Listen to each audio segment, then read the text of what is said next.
बंदी छोड़ सतगुरु रामपाल जी महाराज जी की जय हो। परमात्मा की सभी प्यारी आत्माओं को दास का सत्साहिब। ये जो अखबार की कटिंग किसी भाई ने ग्रुप में डाली है, जिसमें सतलोक आश्रम मैनेजमेंट हरियाणा के पदाधिकारी लोग और मैनेजमेंट के मीडिया प्रभारी चांद राठी जी प्रेस कॉन्फ्रेंस के माध्यम से पत्रकारों से कह रहे हैं कि यदि केस वापस नहीं लिए तो चुनाव में करेंगे भाजपा का बहिष्कार। अब पुण्यात्मा इसी को कहते हैं थूक के चाटना। प्रेस कॉन्फ्रेंस के माध्यम से देश दुनिया के सामने कह रहे हैं, यदि हमारे ऊपर लगे मुकदमे वापस नहीं लिए। कौन से मुकदमे? बरवाला कांड के समय सतलोक आश्रम मैनेजमेंट हरियाणा वालों के ऊपर हरियाणा की भाजपा सरकार ने जो मुकदमे लगाए थे, उसके विषय में ये सतलोक आश्रम मैनेजमेंट हरियाणा वाले, उनके मीडिया प्रभारी कह रहे हैं, यदि केस वापस नहीं लिए तो चुनाव में करेंगे भाजपा का बहिष्कार। अब ना ही तो भाजपा ने केस वापस लिए और उसके बावजूद भी इस सतलोक आश्रम मैनेजमेंट हरियाणा ने बहिष्कार तो छोड़िए, उल्टा उन्हीं का समर्थन कर दिया। और आप सब जानते हैं, वो पीला पर्चा निकाल के और गुरुजी का आदेश बताकर भाजपा सरकार को तन मन धन से समर्थन दिलवा दिया। जबकि परम पूज्य परमेश्वर कहते हैं, भाई संत वचन पलटे नहीं, चाहे पलट जाए ब्रह्मांड। संत यहाँ परमात्मा ने भगत के लिए भी कहा है और संत परमेश्वर ने परमात्मा के लिए भी यूज किया है शब्द। तो कहते हैं संत वचन पलटे नहीं, चाहे पलट जाए ब्रह्मांड। तो इनका तो भाई हर महीने में एक पलटवार होता है। ये कभी बीजेपी का समर्थन कर देते हैं, कभी ये लोग बीजेपी का पक्ष ले लेते हैं। अभी बहुत सारे भगत भाई बहनों के मन में ये सवाल चल रहा होगा कि भाई आज से पहले इन सतलोक आश्रम मैनेजमेंट हरियाणा वालों ने, जहां इन्हें लगा कि यहाँ हमारा स्वार्थ है, यहाँ हमारा मनोरथ पूरा हो सकता है, इन लोगों ने बिना आगा पीछा देखे उन लोगों का समर्थन कर दिया। जैसे हरियाणा में आरक्षण को लेके जो आग लगी हुई थी, उस आग में इन्होंने गुरुजी का आदेश बता के भक्तों को खुदा दिया। राजस्थान में एक गैंगस्टर था आनंद पाल सिंह, जो अभी तो मर चुका है पुलिस एनकाउंटर में। उसकी सीबीआई जांच के लिए अपने राजनीतिक स्वार्थों को लेकर करणी सेना के कुछ लोग उसकी सीबीआई जांच का समर्थन कर रहे थे। तो देखिए, भगत होके, और वो भी कबीर भगत होके, और एक गुंडे की सीबीआई का जांच सतलोक आश्रम मैनेजमेंट हरियाणा ने संगत से करवा दिया, मूर्ख संगत से, और लाखों का दान भी उन लोगों को दे दिया। आज मेरे में एक रैली की थी इन लोगों ने, राजपूतों ने। तो उस राजपूतों की सभा में जो एक गैंगस्टर के समर्थन में थी, और भगत होकर सतलोक आश्रम मैनेजमेंट हरियाणा ने हजारों की संख्या में भगत भाई बहनों को उस रैली में शामिल करवा दिया, नारे लगवाए, और सबके सामने वहां एक जोधपुर से कोई एलडी है, उसने 5 लाख रुपए का चेक भी दिया। उसके बाद और भी बहुत सारे धरने प्रदर्शन हुए, और सतलोक आश्रम मैनेजमेंट हरियाणा वालों ने उन सभी धरनों में बेचारी भोली संगत को गुरुजी का आदेश बता के शामिल करवाया। तो अब बहुत सारे भगत भाई बहनों के मन में ये शंका उठ रही होगी कि भाई अभी जो किसान आंदोलन चल रहा है, जो वर्ल्ड वाइड हो चुका है, विश्वव्यापी बन चुका है, हर देश की सरकारों की नजर इस किसान आंदोलन के ऊपर है कि सरकार झुकेगी या किसान हटेंगे। इतना बड़ा आंदोलन, और किसान बेचारे अपने हक की लड़ाई लड़ रहे हैं, कोई राजनीति नहीं इसके अंदर। उसके बावजूद भी इन कॉल एजेंट सतलोक आश्रम मैनेजमेंट हरियाणा वालों ने किसानों का समर्थन क्यों नहीं किया? इसके पीछे एक बहुत बड़ा रीजन है पुण्यात्मा। समझदार भगत भाई बहन समझ जाएंगे, और जिनकी बुद्धि में कचरा भरा हुआ है वो नहीं समझेंगे। देखिए, सबसे पहला रीजन तो ये है भाजपा सरकार के खिलाफ ना बोलने का इन लोगों के द्वारा। पहला रीजन तो ये है कि आपने देखा होगा, हाल ही कुछ दिनों पहले इन्होंने एक पीला पर्चा निकाला था, जिसमें बिहार और हरियाणा में जो चुनाव थे उन चुनाव में इन लोगों ने उस पीले पर्चे के माध्यम से संगत को यह आदेश दिया था कि गुरुजी का आदेश है, हमने बीजेपी का बिहार में और हरियाणा में जो चुनाव है तन मन धन से समर्थन करना है और अपने आसपास के यार मित्र रिश्तेदारों को भी कन्विंस करना है कि आप बीजेपी को वोट डालिए, क्योंकि बीजेपी की विचारधारा और संत रामपाल जी महाराज जी की विचारधारा मेल खाती है। ये देश दुनिया को आगे बढ़ाने की विचारधारा। ऐसा कह के इन्होंने बेचारी भोली संगत से वोट भी डलवाई और सपोर्ट भी करवाया। अब कोई भी आदमी है, आप देख लीजिए, आजकल तो दुनिया में अगर कोई वोट भी डालता है तो या तो वो पैसे लेता है या फिर उसको दारू का पौवा चाहिए 90% लोगों को, या जरूर उसका उस पार्टी से कोई राजनीतिक स्वार्थ होता है, वरना आजकल लोग वोट भी नहीं डालते। तो सबसे पहला रीजन तो ये था कि बीजेपी सरकार को मूर्ख बनाते हुए इस सतलोक आश्रम मैनेजमेंट हरियाणा ने यह कह के कि संत रामपाल जी महाराज जी के 3 करोड़ शिष्य हैं, जबकि ये गलत है। 15 लाख से ऊपर शिष्य संत रामपाल जी महाराज जी के वर्तमान में पूरे विश्व में नहीं है, 15 लाख से ऊपर नहीं है। तो ये तो झूठ के शहंशाह लोग हैं। इनको तो बीजेपी से मोटा पैसा चाहिए था करोड़ों में, और वे सरकारें तो देती है पैसा, उनको तो जीतने से मतलब है, वोट से मतलब है। तो बीजेपी सरकार ने इनको करोड़ों रुपया दिया ये सोच के कि संत रामपाल जी महाराज जी के जितने भी वोट हैं वो सब हमारे पाले में आ जाएंगे। तो पहला रीजन तो ये कि ये लोग कुछ ही महीने पहले बीजेपी सरकार से करोड़ों रुपया डकार चुके हैं एक एग्रीमेंट के तहत। तो अब ये बीजेपी का विरोध कर नहीं सकते, ये इनकी मजबूरी है। अगर करेंगे तो बीजेपी का डंडा तैयार है। दूसरा सबसे बड़ा रीजन ये है कि साल भर पहले, आप सब लोगों को पता है, सतलोक आश्रम मैनेजमेंट हरियाणा ने एक जज हैं देशराज चालिया, जिनका मुकदमा सतगुरुदेव जी का मुकदमा जिनके अंडर में था, विचाराधीन था। तो इन लोगों ने क्या किया, उस देशराज चालिया को भड़काने के लिए सरासर अन्याय नामक एक पुस्तक निकाली थी, और उस पुस्तक का इन्होंने कोर्ट में प्रचार करवाया, बाहर भक्तों के माध्यम से प्रचार करवा दिया।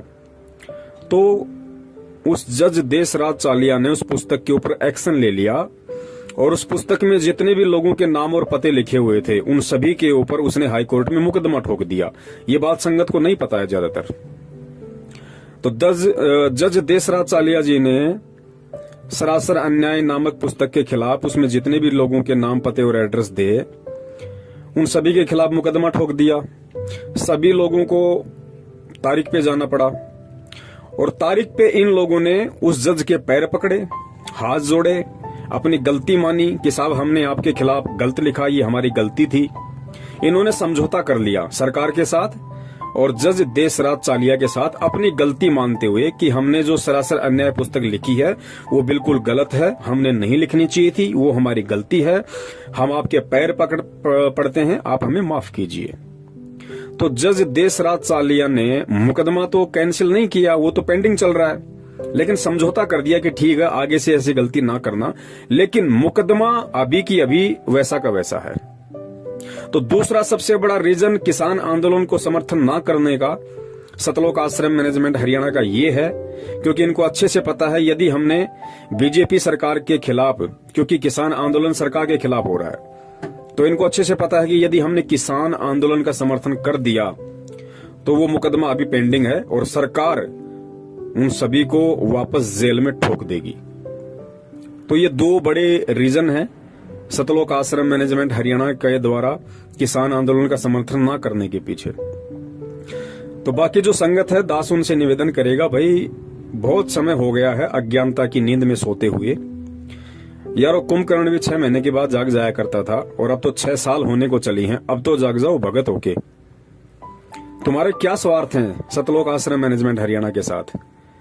भाई भक्ति तुम कर रहे, नाम तुम्हें परमात्मा ने दिया, मर्यादा तुम्हें परमात्मा ने दी, रक्षक तुम्हारा परमात्मा है, भक्ति तुमसे परमात्मा करवाएगा, सतलोक तुम्हें परमात्मा लेके जाएगा। मेरे कहने का मतलब ये है कि बाकी जो संगत है जो मूर्खता में, अज्ञानता में, नादानी में सतलोक आश्रम मैनेजमेंट हरियाणा को ही अपना भगवान समझ के उनके तलवे चाटने में लगी हुई है, क्या सारी जिंदगी ऐसे ही लगे रहोगे? क्या फायदा फिर इस परमात्मा की शरण में आने का, ये अनमोल तत्व ज्ञान लेने का? अगर ये गुलामी चापलूसी ही करनी थी तो भाई ये तो पहले भी कर रहे थे ना। फिर भक्ति मार्ग में आके भी अगर वही निंदनीय कर्म करोगे, फिर क्या मतलब है तत्व ज्ञान लेने का? भाई निकलो, इस मानसिक गुलामी से निकलो। इस सतलोक आश्रम मैनेजमेंट हरियाणा ने जो गुलामी की बेड़ियां तुम्हारे पैरों में डाल रखी हैं, उससे बाहर निकलो। भाई तुम समर्थ के बच्चे हो, परमात्मा के बच्चे हो। अरे परमात्मा का बच्चा सूरवीर होता है, सूरवीर। सूरवीर किसे कहते हैं पता है? सूरवीर उसे कहते हैं जो केवल सत्य की लड़ाई लड़ता है, और सत्य की लड़ाई में चाहे उसका शीश कट जाए वो घबराता नहीं है। तो पहले अपने बाप को देखो कि तुम्हारा बाप 2-2 बार जेल, दुनिया से किस कदर वैर भाव, वो भी सत्य के लिए, आप और हमारे तक ये सच्चाई पहुंचाने के लिए, आप और हमारे उज्जवल भविष्य के लिए। और हम क्या कर रहे हैं? हम उन्हीं लोगों के पैर चाट रहे हैं, गुलामी कर रहे हैं, उन लोगों के मानसिक गुलाम बन के रह गए जिन लोगों की नादानी के कारण, जिन लोगों के षड्यंत्र के चलते 2014 बरवाला कांड हुआ। और तुम्हारे परमपिता परमेश्वर सतगुरु रामपाल जी महाराज जी को उन्हीं लोगों की मनवस हरकतों के चलते और 5-5 व्यक्तियों के मर्डर के मुकदमे में डबल आजीवन उम्र कैद की सजा हो चुकी है। और आज तुम्हारे उसी परमपिता परमेश्वर सतगुरु रामपाल जी महाराज जी के हर दिन नित नए आदेश बताकर तुम्हें लूटा जा रहा है, तुम्हारा आर्थिक शोषण किया जा रहा है, तुम्हारा मानसिक शोषण किया जा रहा है। यार कमाल हो गया। इतनी प्रताड़ना मानसिक रूप से, आर्थिक रूप से शायद ही अंग्रेजों ने 250 साल तक दी होगी जितनी इन लोगों ने तुम्हें 6 साल में दे दी। और तुम हंसते हंसते बिल्कुल जैसे भांग पी रखी हो आदमी ने, उसे पता ही नहीं कि मेरे साथ हो क्या रहा है। तो मेरे कहने का मतलब यह है कि फिर क्या फायदा ये तत्व ज्ञान लेने का? क्या फायदा फिर संत रामपाल जी महाराज जी की शरण में आके भक्ति करने का? चले जाओ आसाराम जी की शरण में, चले जाओ राम रहीम जी की शरण में, चले जाओ धन सतगुरु में। क्या फायदा फिर यहाँ आके? अरे ये निराला पंथ है भाई, दुनिया से हटके है। इसके नियम कायदे कानून भी दुनिया से हटके हैं। यहाँ गुलामी के लिए जगह नहीं है, चापलूसी के लिए जगह नहीं है। इस मार्ग में वही टिकेगा जो सूरवीर होगा, और इस मार्ग में गुलामी वही करेंगे जो गीदड़ होंगे, जो डरपोक होंगे। वही लोग इस मार्ग में चापलूसी करेंगे, गुलामी करेंगे। सतलोक आश्रम मैनेजमेंट हरियाणा का सतगुरु रामपाल जी महाराज जी से कोई संबंध नहीं है। ये बरवाला कांड के दूसरे दिन ही परमात्मा ने पूरी दुनिया के समक्ष मीडिया के सामने प्रस्तुत कर दिया था, ये कहते हुए कि राष्ट्रीय समाज सेवा समिति मेरी नहीं है, ना मैंने कोई कमांडो बना रखे थे और मुझे भी बंधक बना रखा था। और जो काले कपड़े वाले लोग थे वो राष्ट्रीय समाज सेवा समिति के थे, और समिति मेरी नहीं है। ये परमेश्वर ने पूरी दुनिया के सामने कहा है। समझते हो इस बात को? साधु वचन पलटे नहीं, चाहे पलट जाए ब्रह्मांड। लेकिन गुरुजी को कोई साध माने तब ना, गुरुजी को कोई परमात्मा माने तब ना, गुरुजी को कोई संत माने तब ना। ये बातें तो उन लोगों पे लागू होती हैं जो अपने गुरुदेव को परमात्मा मानते हैं, जो अपने गुरुदेव के एक एक वचन और एक एक आदेश की पालना करते हैं, जिनको ये पक्का पता है कि उनका गुरुदेव दोगला नहीं है। ये उन लोगों के लिए है। लेकिन बाकी संगत जो सतलोक आश्रम मैनेजमेंट हरियाणा के पीछे लगी हुई है, वो तो अपने परमात्मा को दोगला मानती है। उन्हें तो पता है कि हमारे गुरुजी तो पल पल में बातें चेंज कर सकते हैं, अपने विचार बदल सकते हैं, क्योंकि वो संत तो है ही नहीं, और उनके वचन तो कभी भी पलट सकते हैं। तो वही लोग गुरुजी की बातों पे अविश्वास कर रहे हैं जिन लोगों को अभी अच्छी तरीके से ये ज्ञान नहीं हुआ है, जो लोग अभी भी अपनी परंपरागत सोच और मानसिक गुलामी से बाहर नहीं निकले हैं। बाकी देखिए और कितने भगत हैं 70% को छोड़ के, जो 30% भगत हैं, जो आज सत्सेवकों के नाम से जाने जाते हैं, जो किसी के दबाव में फैसले नहीं लेते, वो किसी के आगे झुकते नहीं हैं, वो किसी से डरते नहीं हैं। उनको परमेश्वर ने तत्व ज्ञान दिया है, वो पूरी दुनिया को उस तत्व ज्ञान रूपी बैलेंस में तोल के देखते हैं। उनके आगे कोई भी आदेश यदि निकाला जाता है, कोई भी पीला पर्चा उनको दिया जाता है, तो सत्सेवक ऐसे आंख बंद करके विश्वास नहीं करते, क्योंकि परमेश्वर ने कहा कि बेटा मैंने तुझे जो अनमोल तत्व ज्ञान दिया है वो हर दुनिया की समस्या का समाधान है, हर संकट का समाधान है, हर बातचीत का हल है। तो सत्सेवक जो भी आदेश आते हैं उनके सामने, तो सत्सेवक सबसे पहले उन आदेशों को अपने परम पूज्य गुरुदेव जी के सत्संग से तोल के देखते हैं कि गुरुदेव जी ने सन 1994 से आज तक जितने भी सत्संग किए हैं, जो आदेश और निर्देश हमें भक्ति मार्ग में दिए हैं, क्या इस पीले पर्चे का जो ये आदेश है, जो लिखा हुआ है, ये मेरे गुरुदेव के वचनों से मेल खाता है या नहीं खाता है? अगर गुरुदेव के वचनों से मेल नहीं खाता है तो वो हमारे लिए अस्वीकार्य है, हम उसकी निंदा करते हैं, हम उसको स्वीकार नहीं करते, क्योंकि फिर वो किसी गधे का आदेश है, हमारे गुरुदेव का आदेश नहीं है। गधा यानी जीव और परमेश्वर गुरु यानी पीव, वो पीव के आदेश नहीं, वो जीव के आदेश हैं। तो जीव तो गधा भी है, जीव कुत्ता भी है, जीव इंसान भी है। तो हम उन चीजों को नहीं मानते और ये रिहर्सल हो रही है हमारी, क्योंकि इतना ज्ञान देने के बाद सतगुरु स्वयं परीक्षा लेता है। प्रेरणा काल की होती है और काल के माध्यम से ही परमात्मा अपने बच्चों की परीक्षा लेता है। ये आपको ज्यादा समझाने की जरूरत नहीं है, क्योंकि ऐसे बहुत सारे एग्जाम्पल, बहुत सारे ऐसे उदाहरण हैं। क्योंकि काल ने परमेश्वर से कहा था कि परमात्मा, जब आप पिछली पीढ़ी में जाओगे या आप नीचे जाओगे, आप केवल अपना ज्ञान देना। और एक दो वचन और मांगे थे कि परमात्मा आप कलयुग में जितने मर्जी जीव ले जाना, 3 युग में जीव ना लेके जाना। तो काल तो खुश हो रहा था ये वचन मांग मांग के कि मैं सभी जीवों को तब तक भ्रमित कर दूंगा, कोई भक्ति के लायक बचेगा ही नहीं, आप पे कोई विश्वास करेगा ही नहीं, सबको पत्थर पुजारी बना दूंगा, सबकी बुद्धि पे अज्ञानता का मोटा ताला जड़ दूंगा, भ्रष्ट कर दूंगा सबको मन कर्म वचन से। लेकिन परमेश्वर को पता था कि काल भी तो एक जीव है, तो परमात्मा को पता था कि ये जो वचन मांग रहा है वो मेरे लिए हितकारी है, वो मेरे पक्ष में है। और परमेश्वर की सोच से बाहर काल वचन भी नहीं मांग सकता। काल ने अगर वचन मांगे थे तो परमेश्वर की परिधि के अंदर ही मांगे थे। परमेश्वर अगर ना चाहते तो नहीं मांगता, लेकिन परमेश्वर भी यही चाहते थे कि ये जो मांग रहा है बस यही मांगे और वो मेरे लिए उचित रहेगा। क्योंकि मालिक को पता था कि 3 युगों में, द्वापर, त्रेता, सतयुग में, इस जीव के पास में इसके पुण्य कर्म इतने रहेंगे कि इसको जरूरत ही नहीं पड़ेगी भक्ति और भगवान की। इसके ऊपर संकट आएगा ही नहीं, कोई दुख आएगा ही नहीं। और जब आत्मा पे संकट, परेशानी, दुख नहीं आती है तो आत्मा कभी भी परमात्मा की तरफ नहीं बढ़ती है। तो परमेश्वर को पता था कि 3 युग तक तो ये खूब मौज मस्ती करेगी, इसके पास इतने पुण्य हैं। लेकिन जब चौथा युग कलयुग आ जाएगा और इसके पुण्य समाप्त होंगे, पाप कर्मों का दौर शुरू होगा, उसके बाद आत्मा रोएगी। जब आत्मा रोती है तो परमात्मा उसकी सुनता है। तो काल तो खुश हुआ था कि चौथे युग में परमात्मा जितने मर्जी जीव ले जाना, और परमात्मा को पता था कि बेटा ठीक है, चौथे युग में लेके जाऊंगा, इससे पहले तो ये जाने के लायक भी नहीं है। तो ठीक इसी प्रकार पुण्यात्माओं, वर्तमान में जो घटनाएं घट रही हैं, सतलोक आश्रम मैनेजमेंट हरियाणा के माध्यम से जितने भी मनवस तानाशाही फरमान संगत के सामने पेश किए जा रहे हैं और गुरुजी के आदेशों का जुमला पहना के संगत से उनकी पालना करवाई जा रही है, संगत का भक्ति धन बर्बाद करवाया जा रहा है, श्वासें और समय बर्बाद करवाया जा रहा है, ये सारे के सारे कुक्रम काल प्रेरणा से ये सतलोक आश्रम मैनेजमेंट हरियाणा वाले कर रहे हैं। क्योंकि काल चाहता है कि किसी भी तरह से वर्तमान समय में, चूंकि ये वर्तमान समय ही मोक्ष का समय है, ये पिछली पीढ़ी ही भक्ति मार्ग है, मोक्ष मार्ग है, और इसी समय काल साम दाम दंड भेद हर वो नीति अपनाएगा जीव को भ्रष्ट करने की, गुरु शरण गुरु मर्यादा से दूर करने की। तो वो काम वो कर रहा है और परमात्मा चुपचाप देख रहा है कि भाई मैंने भी तो सन 1994 से ये ज्ञान देना शुरू किया था, सारा भक्ति विधान बता दिया, सब कुछ मैंने इन बच्चों को बता दिया है, अब बाकी क्या रह गया?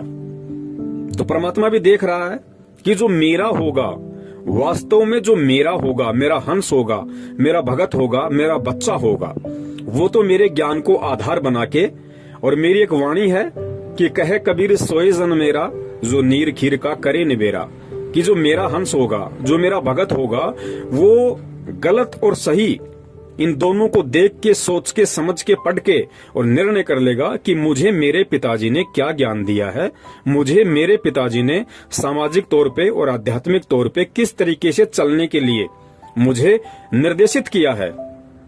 तो जो भगत होगा परमात्मा का, वो तो तुरंत फैसला कर लेगा अपना कि कौन सा तो दूध है, कौन सा पानी है, क्या मेरे लायक है और क्या मेरे लायक नहीं है। और परमात्मा लाखों को यदि नाम दीक्षा देते हैं तो लाखों पार नहीं होते। लाखों परमेश्वर के भगत कहलाने के, हंस कहलाने के लायक नहीं बनते। उनमें से कुछ प्रतिशत होते हैं जो परमेश्वर के हंस होते हैं, जिनके लिए परमात्मा यहां आते हैं, इस गंदे लोक में ऐसे दुख उठाते हैं, ऐसी परिस्थितियों में ज्ञान प्रचार करते हैं, अपने बच्चों तक अपना संदेशा पहुंचाते हैं। तो वो कुछ प्रतिशत जो बच्चे हैं परमात्मा के, वो इन विषम परिस्थितियों में, इस धर्म संकट की परिस्थिति में, वो ये चूज कर लेते हैं कि मुझे गुरुदेव ने क्या समझाया था और आज मुझे उनके तत्व ज्ञान को आधार बना के क्या निर्णय करना है। क्योंकि देखिए, हम स्कूल में बच्चा भेजते हैं और इस स्कूल में हजारों की संख्या में बच्चे पढ़ते हैं, तो क्या सभी बच्चे पास होते हैं? कोई मेरिट आता है, कोई फर्स्ट आता है, कोई सेकंड, कोई थर्ड, कोई सप्लीमेंट्री, कोई कप्लीमेंट्री, कोई बिल्कुल फेल हो जाता है, कोई बीच में छोड़ के भग जाता है। होता कि नहीं होता? ठीक इसी प्रकार ये आध्यात्मिक मार्ग है। गुरुदेव हमारे शिक्षक हैं, हम स्टूडेंट हैं, और जो ये आध्यात्मिक क्षेत्र है ये हमारा स्कूल है, हमारा कैंपस है। तो ठीक यही स्थिति यहाँ लागू होती है। गुरुदेव की यदि लाखों की संख्या में स्टूडेंट बन गए तो सभी लोग भक्ति के लायक नहीं होते। बहुत सारे लोग ऐसे होते हैं जिनको परमात्मा नई भक्ति की कलम चढ़ाते हैं, उनके अंतःकरण में प्रथम बार भक्ति का बीज डालते हैं। कुछ ऐसे होते हैं जो काफी समय से परमेश्वर की शरण में रहते आ रहे हैं। कुछ ऐसे होते हैं जो युगन युगन के माल हैं परमात्मा के, कि साधु सेती मस्करी चोरा नाल खुशहाल मल अखाड़ा जीतेंगे, युगो युगों के माल। युगो युगों के माल यानी परमात्मा के भक्ति पहलवान, भक्ति रेसलर, जो अनंत युगों से परमेश्वर की भक्ति करते आ रहे हैं। तो वो मेरिट भी आ जाएंगे, वो फर्स्ट भी आ जाएंगे और तुरंत उनकी नौकरी लगेगी, सतलोक जाएंगे। तो पुण्यात्माओं, अब आगे जो छोटा सा सत्संग है जिसमें निष्कर्ष दे रहे हैं परमपिता परमेश्वर जी, ये कहते हुए कि परमात्मा ने अपना विधान बना के छोड़ रखा है। परमेश्वर ने अपना विधान बना के छोड़ रखा है। उदाहरण दिया परमात्मा ने कि जैसे मां के पेट में बच्चा उत्पन्न होता है, तो परमात्मा ने कोई फैक्ट्री नहीं लगा रखी अंदर कि वो फैक्ट्री बच्चा बना रही है। परमात्मा ने कहा कि मालिक ने आदेश दे दिया, परमेश्वर ने ये आदेश दिया कि ऐसा होगा, उसके बाद ऐसा होगा, फिर बच्चा बनेगा और इतने समय बाद वो मां के गर्भ से बाहर आएगा। तो परमेश्वर के आदेश से वो सारे काम हो रहे हैं। उसके बाद परमात्मा ने बीजदार फल बनाए, वृक्ष बनाए, अन्य बहुत सारी चीजें बनाई और परमात्मा ने एक आदेश पारित कर दिया। जैसा कि सत्संग में गुरुदेव कह रहे हैं कि जैसे त्योरू का बीज होता, त्योरू जिसको तुर्रई भी बोलते हैं, जिसकी सब्जी बनती है। तो परमात्मा ने कहा कि देखो एक छोटा सा बीज वो जमीन में डाल दिया, जमीन में डालते फिर वो अंकुरित होता है, पौधा बनता है, आगे बढ़ता है, बेल लगती है, फल, उसके फूल लगते हैं, फिर उसके फल लगते हैं, फिर इतनी लंबी वो त्योरू लग जाती है उसके लगभग 1.5-2 फुट की। तो परमेश्वर ने बताया कि परमात्मा उसके पास नहीं बैठा कि लो आज मैंने जमीन में डाल दिया, 2 दिन बाद ये अंकुर फूटेगा, फिर ऐसा होगा, फिर ऐसा होगा। नहीं, गुरुदेव ने बताया कि परमेश्वर ने एक विधान बना के छोड़ दिया कि ऐसा होगा, उसके बाद ऐसा होगा, फिर ऐसा होगा, फिर इसके फल लगेगा। तो परमेश्वर ने वो अपना विधान बना के छोड़ दिया। अब उस विधान के अकॉर्डिंग वो सारे काम होंगे। जो जैसा करेगा वैसा वो पाएगा। परमात्मा ये नहीं देखती कि ये अच्छा कर्म कर रहा है या ये भगत बुरा कर्म कर रहा है। परमात्मा नहीं देखेगा इस चीज को। परमात्मा ने तो एक विधान बना के छोड़ दिया कि मेरा विधान ये है, जो ऐसा करेगा वो ऐसा फल प्राप्त करेगा अंत में, और जो ऐसा करेगा वो ऐसा फल प्राप्त करेगा अंत में। और सारे लेखे जोखे के लिए परमात्मा ने इसी मानव शरीर के अंदर एक गुप्त यंत्र बना दिया जिसको चित्रगुप्त कहते हैं।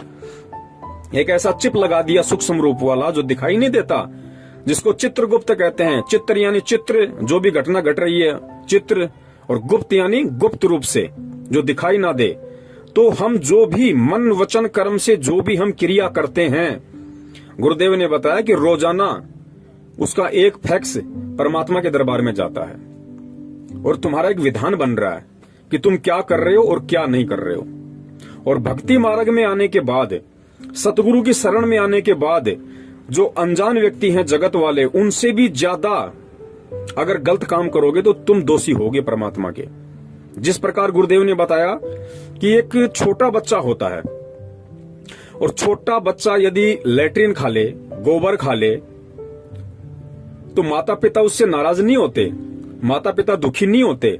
माता पिता को पता है कि अब ये नादान है, नासमझ है, बालक बुद्धि है, तो परमात्मा माता पिता उसको दूर करते हैं वहां से तुरंत। कुछ नुकसान हो जाता है तो डॉक्टर को भी दिखाते हैं, उससे नाराज नहीं होते। लेकिन वही लैट्रिन और गोबर यदि वो बच्चा 15 साल का होने के बाद खाए तो माता पिता उसको थप्पड़ मारेंगे। क्यों?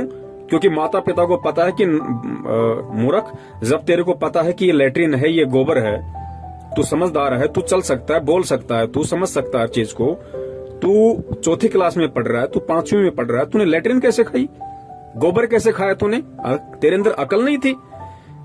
तो माता पिता उसकी पिटाई करते हैं क्योंकि उसको मालूम था उन चीजों के विषय में, उसके बावजूद भी उसने गलती की तो वो सजा का हकदार हुआ। ठीक इसी प्रकार गुरुदेव ने बताया कि बेटा आध्यात्मिक मार्ग है।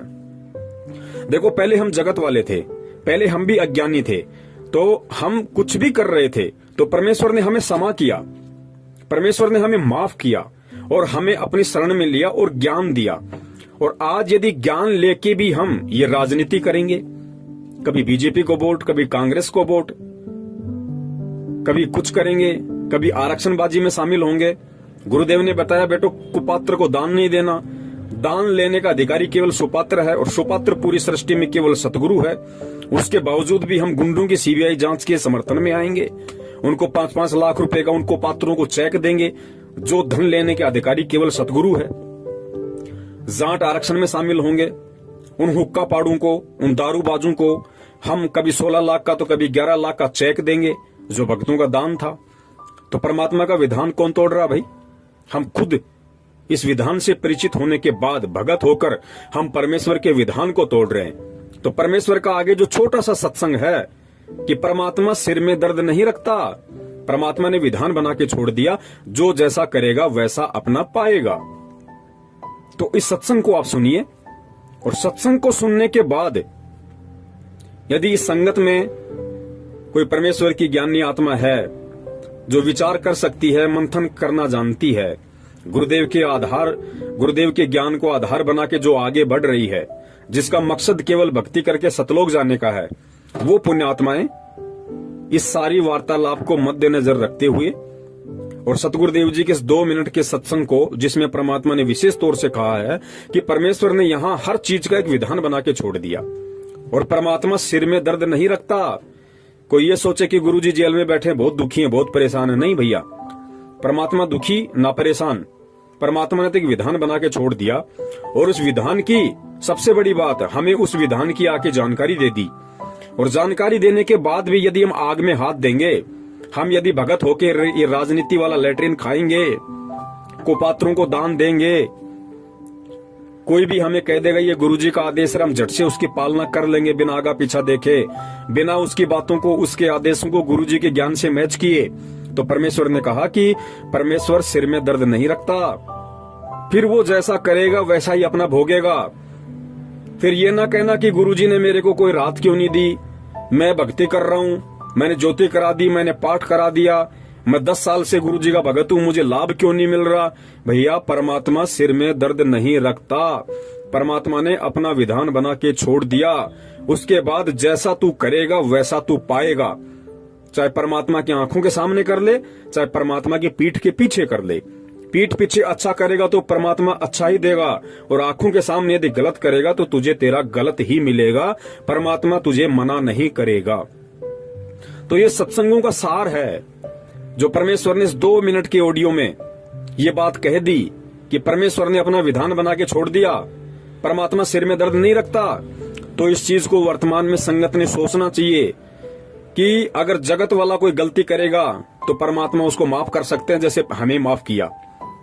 लेकिन पुण्यात्माओं, आज हम भगत हैं, आज हम परमात्मा के विधान से, उनके तत्व ज्ञान से परिचित हैं।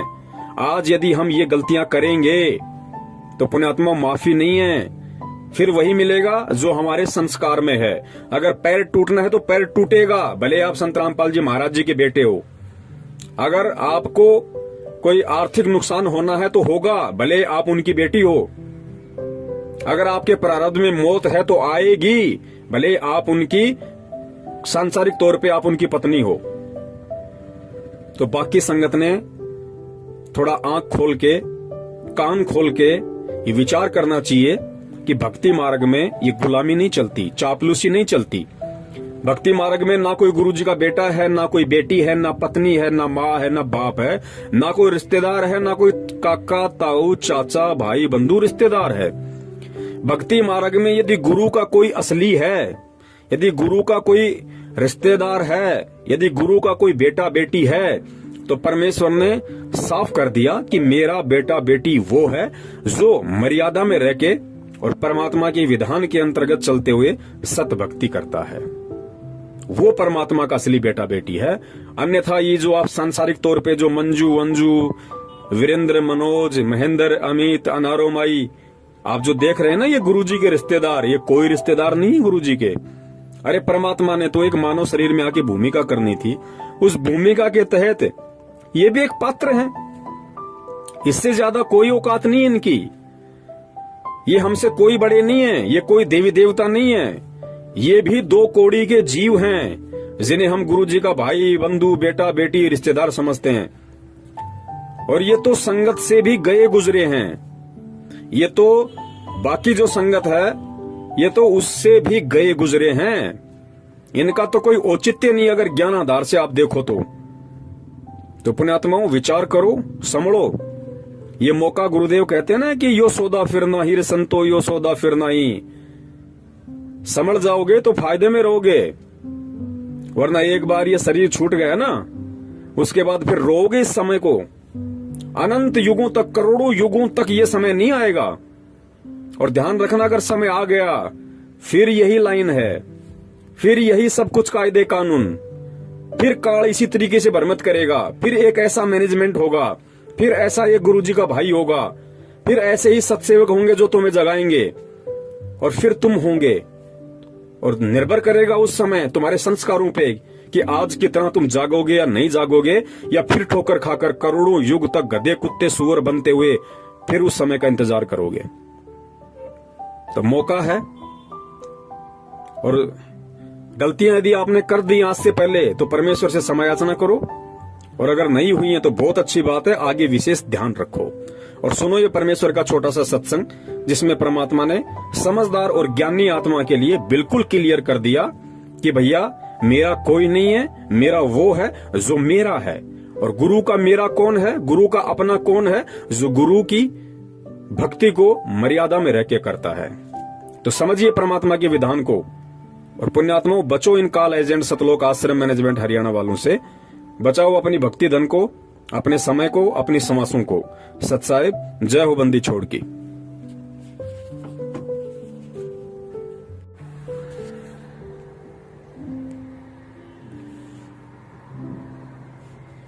और उसको भी कह दिया कि तूने भी इसके ऊपर आसक्ता व्यक्त की है, तो परमात्मा के दिल से उतर गए हो और जाओ इसके साथ धक्के खाओ। तो इस ज्योति निरंजन ने फिर बहुत विनय करी कि मुझे यही रहने दे, बाहर ना निकाले। जोगजीत मेरी अर्ज कर दे परमात्मा से।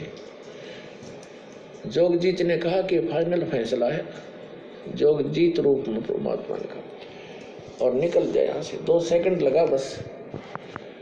इतने में इतना ही कहना था, ये 21 ब्रह्मांड विमान की तरह खिसक पड़े वहां से।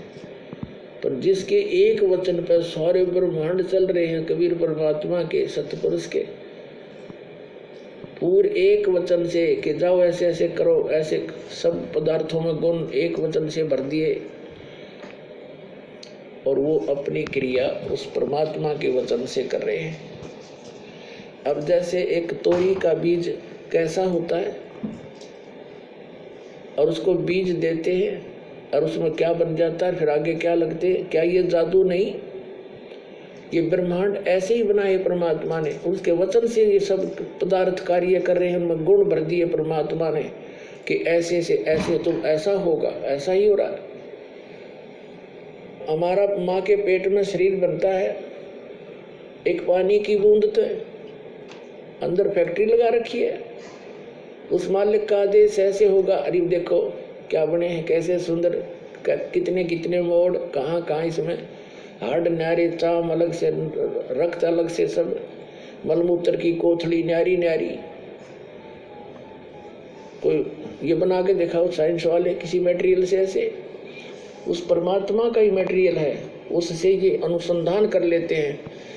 और भूल जाते हैं भगवान को। तो सब गुण उसी के दिए हुए हैं, उनका आदेश है ऐसे ऐसे होगा, इसके बाद ऐसे होगा, वो ही हो रहा है। अब परमात्मा ने सारा कुछ बनाकर शर्म दर्द नहीं रखा, विधान बना दिया, ऐसा करेगा उसको ऐसा होगा, ऐसा करेगा उसको ऐसा फल मिलेगा, इस बीज से ये होगा, इसमें ये गुण है, सभी पदार्थ बनाकर भेज दिए। और फिर विधान बना दिया कि ये मंत्र जाप करोगे तो इस तरह लाभ होगा, ये आपकी आपत्तियां टल जाएंगी। तो उस विधान से हम परिचित नहीं थे, जिस कारण से हम दुख पा रहे थे। अब वो विधान इस दास को बता दिया परमात्मा ने और सरेआम कर्ण का आदेश दे दिया।